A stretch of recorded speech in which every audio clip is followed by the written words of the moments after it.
यदा यदा हि धर्मस्य ग्लानिर्भवति भारत अभ्युत्थानम् अधर्मस्य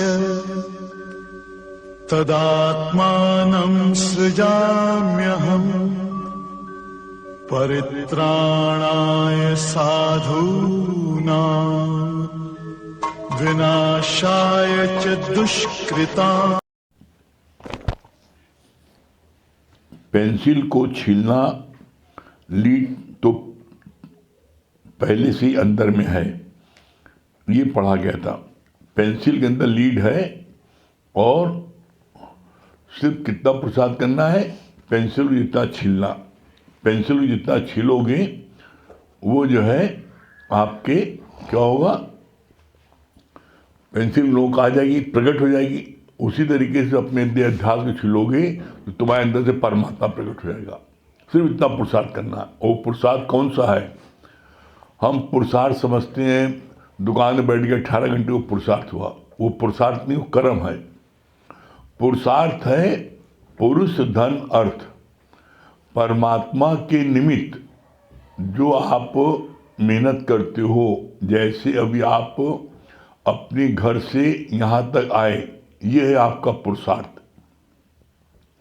जितने कदम आप सत्संग के लिए चलते हो, गुरु के लिए जितने कदम चलते हो, उतना आपका यज्ञ हो जाता है। तो ये जो है ये सब थोड़ा पुरुषार्थ है और इसी को बोलते हैं एक्चुअल पुरुषार्थ। जो हम बाल बच्चों के पैसा कमाते हैं, मकान बनवाते हैं, दुकान बनवाते हैं, वो पुरुषार्थ नहीं, वो कर्म। और कर्म बिना किए कोई प्राणी 1 मिनट जिंदा नहीं रह सकता। कर्म किसे बोलते हैं? शरीर के द्वारा कुछ भी क्रिया होती है उसे कर्म कहते हैं। आपकी पलक झपकी, ये भी कर्म हो गया। आप श्वास ले तो भी कर्म है। हाथ उठता है, मुख से बोली कर्म है। इसीलिए लाइन आती है, नित्य नित्य नए कर्म बन जाते मन वाणी और तन से। नित्य नित्य नए कर्म बन जाते मन वाणी और तन से। बिना कर्म के कोई व्यक्ति 1 मिनट नहीं रह सकता। आप श्वास ले तो भी कर्म है। अब श्वास लेना बंद नहीं करोगे, श्वास लेना बंद कर तो मर गए। तो कर्म स्वाभाविक होते हैं। जब किसी कर्म में मेरी आसक्ति होती है, उसी कर्म के कारण गुनाह होता है। आप खा रहे हो, पी रहे हो, उठ रहे हो, बैठ रहे हो, सो रहे हो, सब कर्म है। लेकिन किसी चीज की प्राप्ति के लिए आप जब गलत साधन उपयोग करते हो, बदकर्म करते हो, वो भी कर्म है। लेकिन अपनी आसक्ति के कारण आप वो कर्म कर बैठते हो।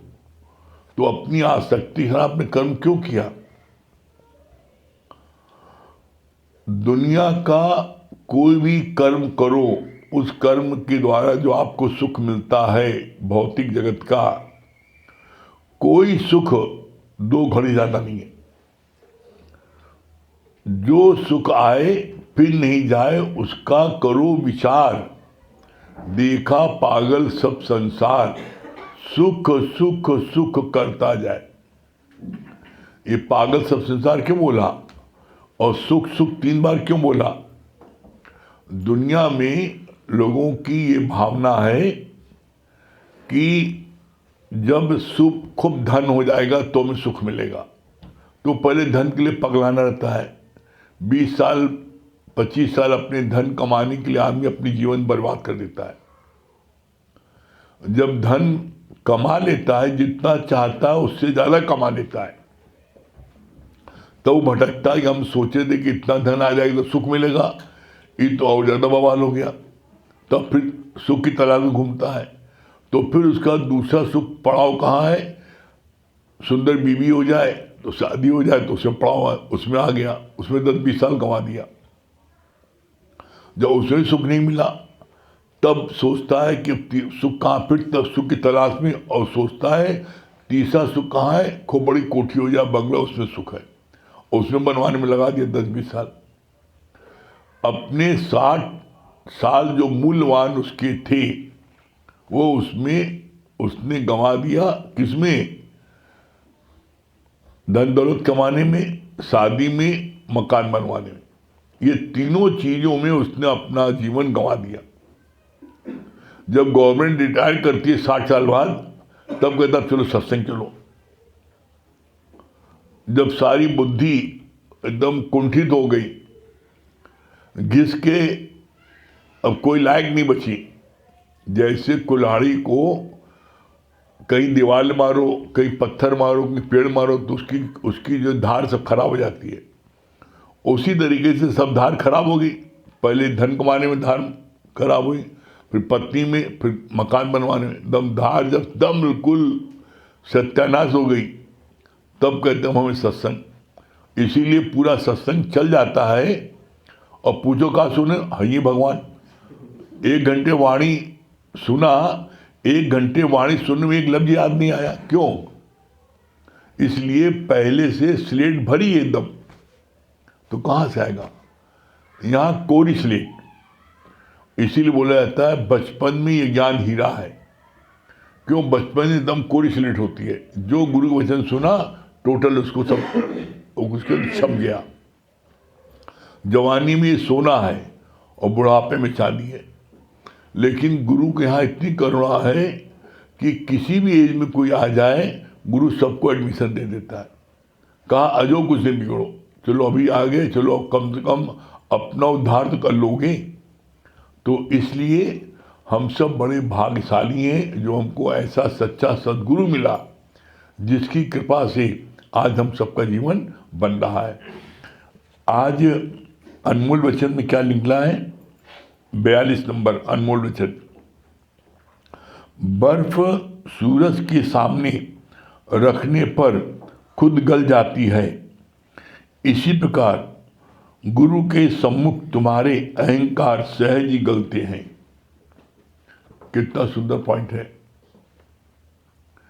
जैसे सूर्य के सामने आप फ्रिज से बर्फ निकाल कर रख दो, तो बर्फ कुछ ही देर में एकदम गल जाएगी, पिघल जाएगी। ऐसे बड़ी कठोर है, किसी को खींच के मारो तो लग जाएगी। लेकिन जैसे ही धूप के सामने रखो पिघल जाती है, गल जाती है। एकदम ठीक इसी तरीके से कोई कितना भी अहंकारी है, कितना भी अहंकारी है, वो जैसे गुरु सामने आता है, बैठते बैठते उसका अहंकार अपने आप सहज में पिघल जाता है, गल जाता है, वो टिक नहीं पाता। बोला गुरुजी ने, गुरु इतना प्यार करता है, इतनी कुर्बानी करता है, इतना तुम्हारी हर समय तुम्हारे लिए खड़ा रहता है कि तुम्हारा अहंकार उसके प्रेम में ऑटोमेटिक गल जाता है। और किसी भी व्यक्ति का अहंकार गलाने के लिए एकमात्र उपाय यही है, अतिशय प्यार। अगर आप निश्चल, बिना किसी स्वार्थ के किसी को अतिशय प्यार करती हैं, वो आपके आगे एकदम नतमस्तक हो जाएगा। शुरू में अकड़ेगा, बकड़ेगा, फैलेगा, पसरेगा, सब कर्म करेगा, यहाँ तक बोलेगा तुमसे कम है। कहा बहुत बहुत देखे गुरु ऐसे बोल भी देगा, जवाब भी दे देगा, लेकिन गुरु उसकी किसी बात का जवाब नहीं देता। बस कहता तुम रोज बैठते जाओ और बैठते जाओ, सुनते जाओ, सुनते जाओ। जब आप वचन सुनते सुनते आपके अंदर में गुरु इतनी सफाई कर देगा, सारी मलिनता निकाल देगा। जब सारी मलिनता निकल जाएगी और जब आपका हृदय एकदम पाक पवित्र हो जाएगा, तब क्या परिणाम क्या होगा? तब आपको अच्छे और बुरे कर्म आपको अंदर में स्वयं महसूस होंगे। कैसे? बोला तोरा मन दर्पण कहलाए और भले बुरे सारे कर्मों को देखे और दिखाए। जग से भाग ले प्राणी पर मन से भाग न पाए, तोरा मन दर्पण कहलाए। तुम्हारा मन दर्पण है और तुम्हें अच्छे बुरे सारे कर्म दिखाता है। बैठते बैठते बैठते धीरे धीरे धीरे तुम्हारे अंदर में इतनी सफाई आ जाएगी कि तुम कोई भी गलत कर्म करना भी चाहोगे तो नहीं कर पाओगे। तुम्हारा अंदर वाला तुम्हें पकड़ लेगा, नहीं तुम्हें नहीं करना चाहिए, गलत है। अंदर वाला तुमको पकड़ेगा, तुम्हें एहसास होगा कोई पकड़ रहा हमें।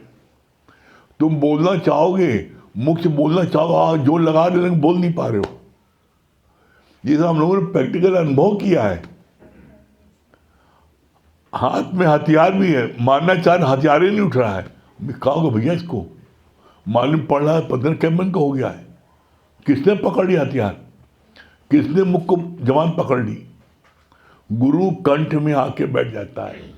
बोला नहीं, गुरु जो है अनल पक्षी की तरह तुम्हारी रक्षा करता है। अनल पक्षी की क्या खूबी है? अनल पक्षी वो जो है जब वो अंडा देता है, बच्चा देता है, तो उसका बच्चा आकाश में देता वो, और धरती पर नीचे आते आते वो अपनी आंखों से उस अंडे को सेकता है। जमीन में गिरने के पहले वो अंडा जो है अपने आप स्वतः फूट जाता है और उसमें बच्चा निकल के उड़ जाता है। इसी तरीके से भक्त दुनिया के किसी कोने में रहे, गुरु उसकी अनल पक्षी की तरह रक्षा करता है।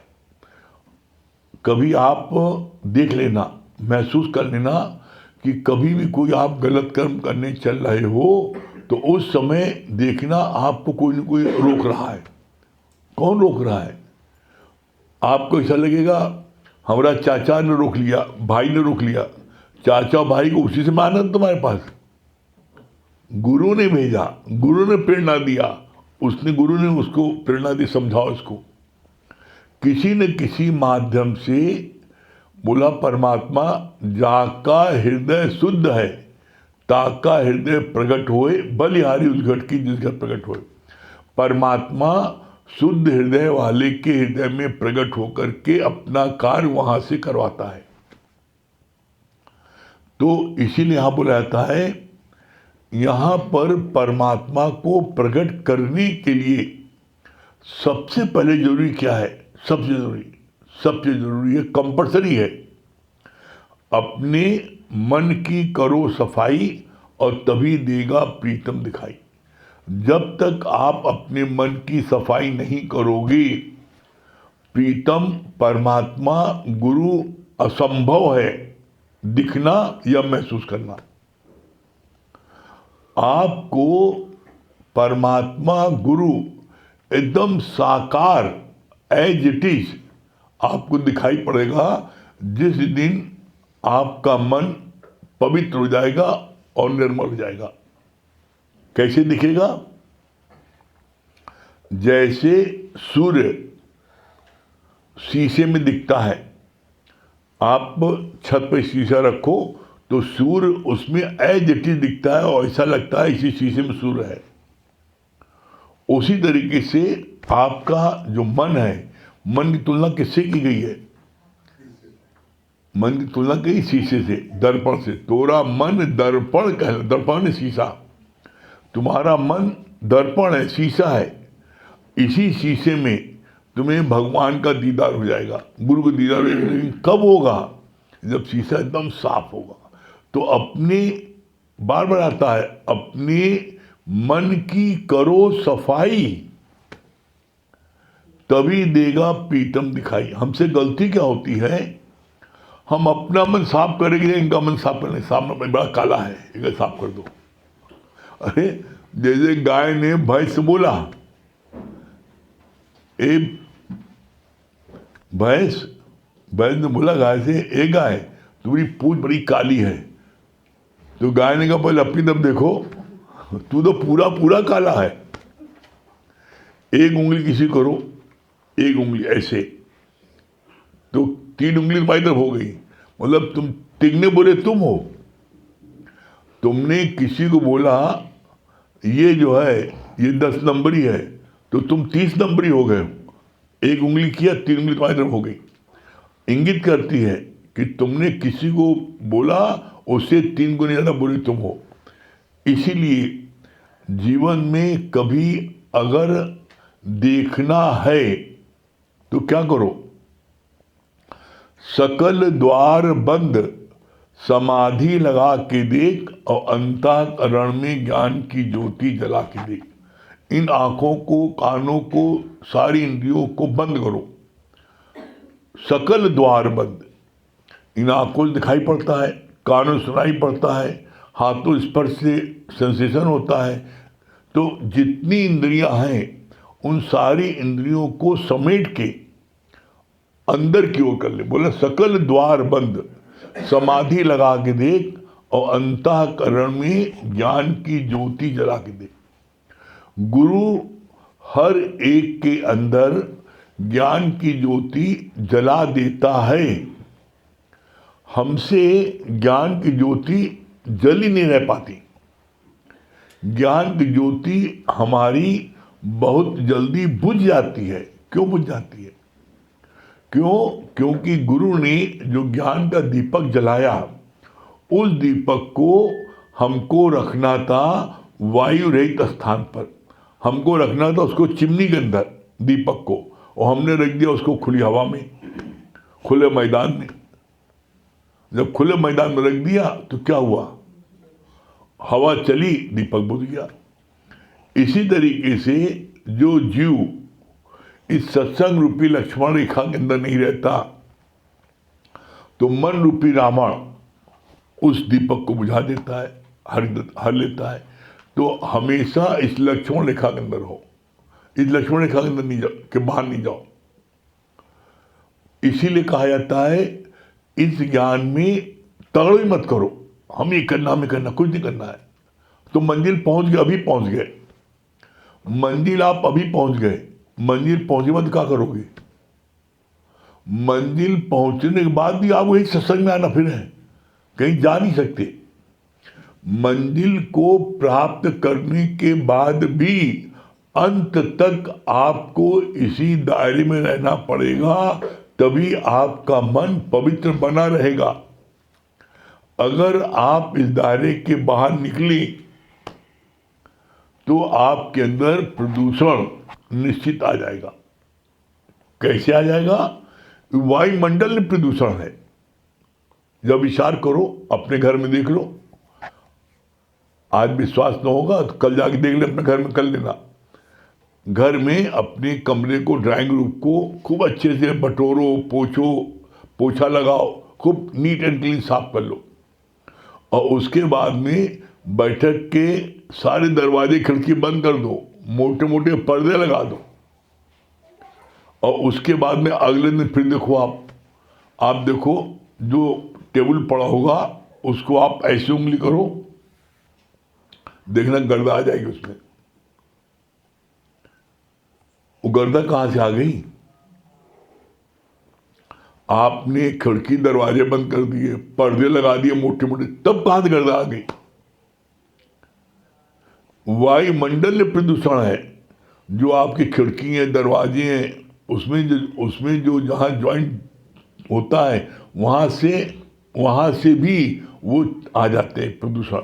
और आप सोचो, सब कुछ बंद होने के बाद, मोटे मोटे पर्दे लगने के बाद, तब वहां प्रदूषण आ गई, गंदगी आ गई, गर्द आ गई।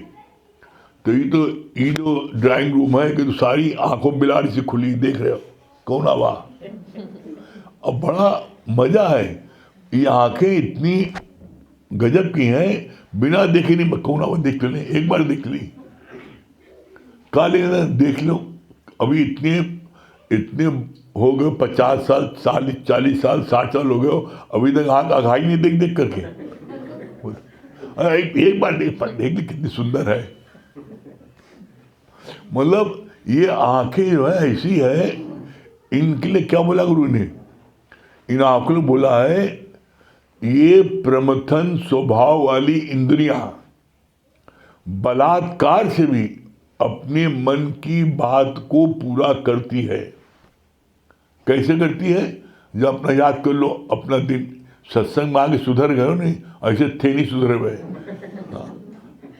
कोई लड़की सामने से आ रही है और सामने तो आँख फाड़ फाड़ देख रहे हो, लेकिन जैसे ही बगल में आई तो बगल में से देखते थे और अपनी आँखें से घूम जाएगी पूरी रात। और डर भी रहा, साथ में बीबी चल रही है और वो देख ली तो डटेगी, तो ओकी निगाह बचा करके देखते जा रहे हो।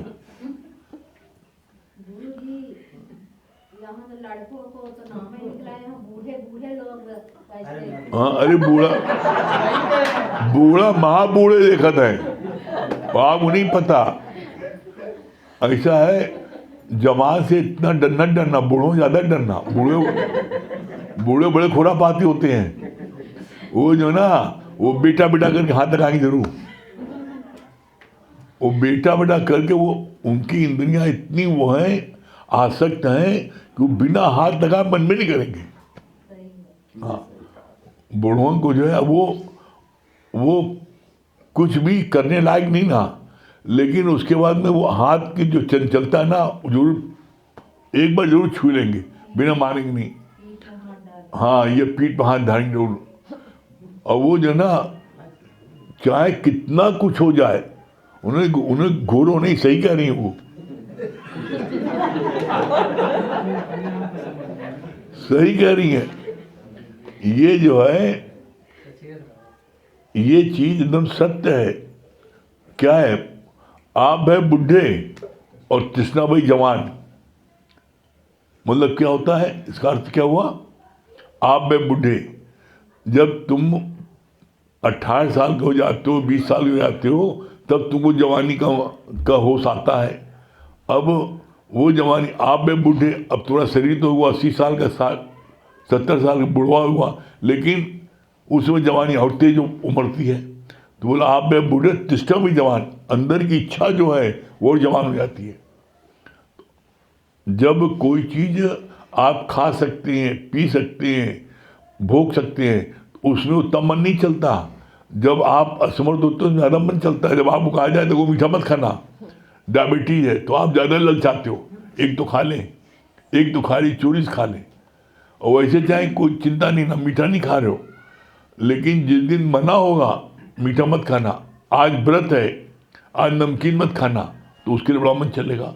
तो इसलिए कभी भी जीवन में अपने ऊपर कभी नहीं भरोसा करना, अपनी दुम नहीं, गुरु पर। और इसके लिए सिर्फ एक साधन है, नित्य का सत्संग लेते लेते आपके अंदर में कंट्रोलिंग पावर आ जाएगी। आपके अंदर कंट्रोलिंग पावर आ जाती है। मुख्य बात ये बोला नहीं, करत करत अभ्यास के जलमत हो सुजान। आप जो ना, जैसे आपने रोज ज्ञान सुन रहे हैं, तो ज्ञान सुनते सुनते आपके अंदर में ये अंदर विचार गूंजने लगता है कि हमने हजारों बार देखा लड़की को, और आज फिर देख लो तो कम मिल जाएगा। तुम्हारा विचार अंदर विचार चलेगा। हजारों बार भोग किया, अब और भोग करो तो क्या मिल जाएगा। ज्ञान सुनने के बाद में उसका मंथन होने लगता है, और जब तुम इस रिजल्ट पहुंचते हो, सही बात है, हजारों बार तुमने वास्तव में गिरे, हजारों बार तुमने देखा, हजारों बार छुआ, तो अब और छू लोगे तो 1000 बार अब क्या हो जाएगा। यहीं पर वैराग उत्पन्न होता है। सही बात तो है, आज तक जितनी बार तुम छुए, भोगे, गिरे, तो तुम्हारे को लॉस हुआ कि फायदा हुआ। इसीलिए आता है line, I fall in love. दुनिया के प्यार में, दुनिया का प्यार किससे होता है? दुनिया का प्यार होता है दैहिक, देह से होता है, और परमात्मा का प्यार का होता है आत्मिक, आत्मा से। तो बोला आत्मिक प्यार, वो प्यार करो जैसे भगवान कृष्ण ने किया। हर एक को आत्मिक प्यार है ही अपना आप है, और अपने आप जान करके आप किसी को प्यार करोगे तो आपके लेस मात्र भी किसी प्रकार का कोई एक्शन करने पर आपके अंदर रिएक्शन नहीं होगा। लेकिन इसका अभ्यास करना पड़ेगा। जैसे बोला आप एक हाथ रखो, अब आप हाथ अगर किसी भी लड़की को ऊपर महिला को हाथ रखते हो तो तुम्हारे अंदर में एक सेशन पैदा होता है, और अपनी शरीर में हाथ रखते हो चाहे जहाँ हाथ रखते हो तो किसी प्रकार का कोई सेंसेशन होता है? नहीं होता। जब अपना आप उधर भी देखोगे तो आप हाथ रखोगे, आपको लेस मात्र भी किसी प्रकार की कोई अंदर में फीलिंग नहीं होगी। आप अपने हाथ को अपने गाल में रखते हो, अपनी जांघ पर रखते हो, अपनी छाती पर रखते हो, किसी प्रकार का कोई रिएक्शन होता है? नहीं होता है। आप नहाते हो, धोते हो, मुंह हाथ धोते हो, सब हाथ लगाते हो, लेकिन कोई यही सेम रिएक्शन नित्य सत्संग सुनते सुनते आपके मन में फीलिंग होने लगी, और जब ऐसी फीलिंग होने लगती है उसी से वैराग उत्पन्न हो जाता है। भाई जब आपको किसी चीज मजा ही नहीं मिल रहा तो क्या हाथ रखोगे? आदमी हाथ रखता है, मजा मिल रहा है, सुख मिल रहा है, लेकिन जब एक स्थिति ऐसी आ जाती है, ज्ञान सुनते सुनते, जैसे आप समझ लो ज्ञान सुनते सुनते जैसे आप गेहूं में बहुत घुन लगा है, बड़ा गेहूं घुना है, उसको आप कितना नोचो, कितना उसको करो, वो घुन नहीं निकलते, कितनी कोशिश कर लो, लेकिन उस घुनाए गेहूं को छत पर आप धूप में फैला दो, कुछ दिन फैला दो, और उसके बाद में सीटी बजाते रहो, पुचकाते रहो, भैया घुन महाराज मत भागो। जैसी धूप कड़ी लगती है वो अपने आप सब घुन भाग जाते हैं। इसी तरीके से गुरु की वाणी जब आप मनमना भाव के सुनते रहते हो तो अंदर के सारे विषय विकार अपने आप भागते हैं, जैसे तेज धूप में गेहूं के सारे घुन भाग जाते हैं। उसी तरीके से आपके अंदर की सारी वासना, सारी विकार अपने आप भाग जाएंगे। बस इसलिए कहा जाता सिर्फ एक उपाय है, नित्य सत्संग बैठो और गुरु के वचन को मनमना भाव के सुनते जाओ। आप सुनते जाओगे, ये बात हम अपने जीवन के अनुभव से कर आपको कर दिख लेना, कहीं मन नहीं जाएगा, कहीं मन नहीं जाएगा। लेकिन उसके लिए बोला नहीं, प्योर रामरस है को प्यासा, पीना पड़ेगा, गुरु के ज्ञान को पीना पड़ेगा। आप जब मन मनाओ पियोगे तो धीरे धीरे धीरे आपकी देखना स्थिति ऐसी हो जाएगी। और प्रैक्टिकल में आप अभी देख लो, जितने आप यहां बैठे हो, सत्संग में आने के पहले जितनी बार पहले आप वासना में गिरते थे, बुरी आदतों में गिरते थे, आज को इतना गिर पाता है?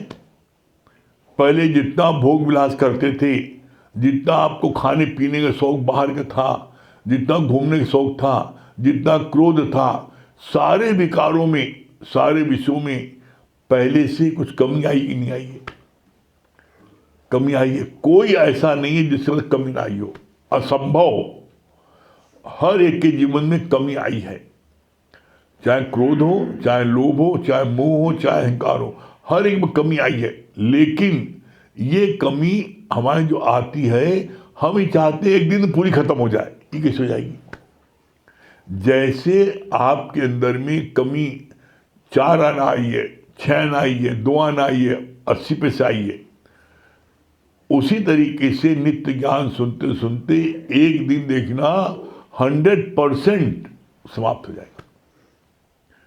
इसी लाइन आती, करत करत अभ्यास के जड़मत हो सुजान, न उगता हुए चित्त से। आप बस बैठते रहो, बस मन भाव के, मन लगे चाहे न लगे, शरीर लगे आप पटक दो, मन न लगे कोई बात, बैठे रहो। किसी चीज में आसक्ति, वहां मन लग रहा है कोई बात नहीं, उसको छोड़ के आप बैठे रहो। आप बैठे रहोगे, आप देखोगे आपका मन अपने आप धीरे धीरे लगने लगेगा, और फिर इतना इंटरेस्ट हो जाएगा कि आप बिना रह नहीं पाओगे। करके देखो, और आनंद ना है तब कहना।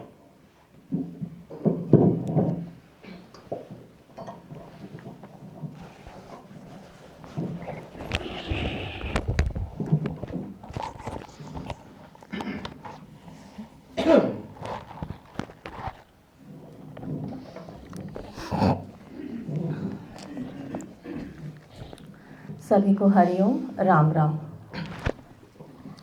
गुरु तेरे दरबार दरबार में आते आते मेरे मन का सारा भरम मिट गया है। गुरु तेरे दरबार में आते आते मेरे मन का सारा भरम मिट गया है। मुझे चांद तारों की चाहत नहीं है, मुझे चांद तारों की चाहत नहीं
क्या बोल रही हैं? हरिओम गुरु जी।